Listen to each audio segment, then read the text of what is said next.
The liturgy on Ash Wednesday, when it comes round every year, always links up two important aspects of Christian belief and Christian life.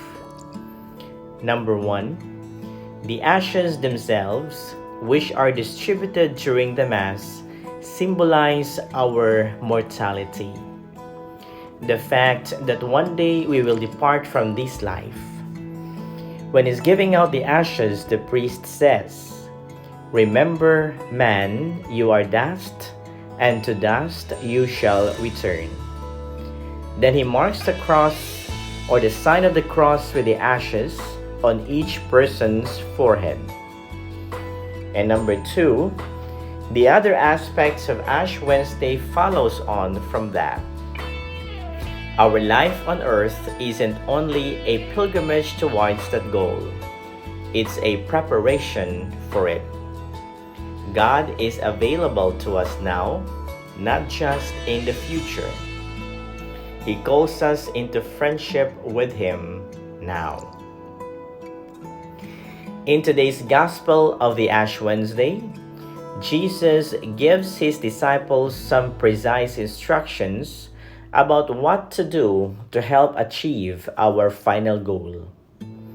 Allow me to point out those instructions from the very word itself. Lent, spelled as L-E.N.T. First, the letter L. As an instruction, L stands for lend a hand. Jesus recommends almsgiving in his most general sense, caring for other people, setting aside some of our own time or money or any other resource that we might have, especially for those suffering hardship of any kind. You might remember how Jesus said that even giving a cup of water to someone who is thirsty is the sort of gesture that will win us a place in God's kingdom. That's the principle behind almsgiving.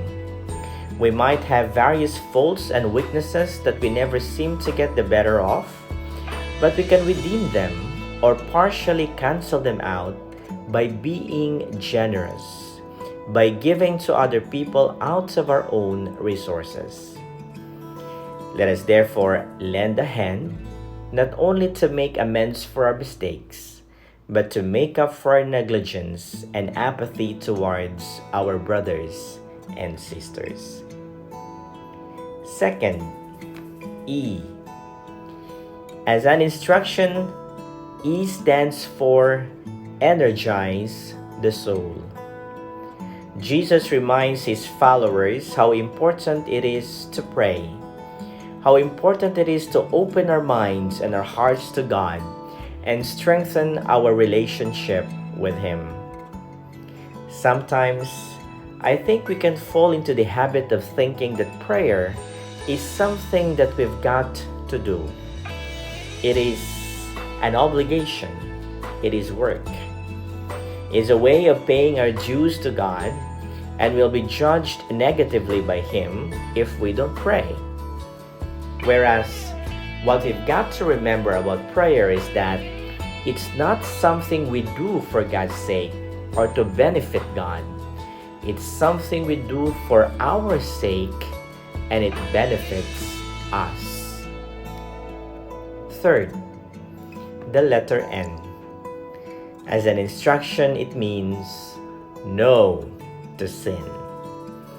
Our fallen nature inclines us to sin, but during Lent, Jesus calls us to repent and believe the good news. It is not enough to be identified with a particular religion. Jesus strongly exhorts his disciples to inward or internal conversion, to a change of heart, if they so want to attain true righteousness. In the season of Lent, he calls us to stand firm in our resolve to avoid any forms of sin and means of separation from God, to say no to sin with conviction. And then last of all, the letter T, which as an instruction means tame the senses. In the last part of the instruction, Christ mentions fasting. Not only the idea of giving up food or eating less, although that is an important spiritual practice in itself, but more generally having an element of self-denial and sacrifice in our spiritual life. Partly for the sake of discipline and self-control, but mainly to help us remove our attachment to the things that interfere with us having a greater attachment to God. During Lent, we pursue and strengthen our life of virtue. This is made possible by training our will to tame our senses as well as our passions.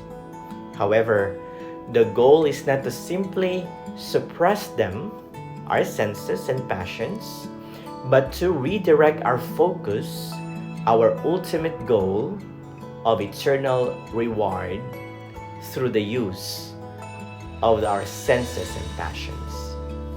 It is to detach ourselves from worldly things so we may become attached to things of God. So those are the penitential themes which emerge in the Ash Wednesday Mass and generally during the season of Lent.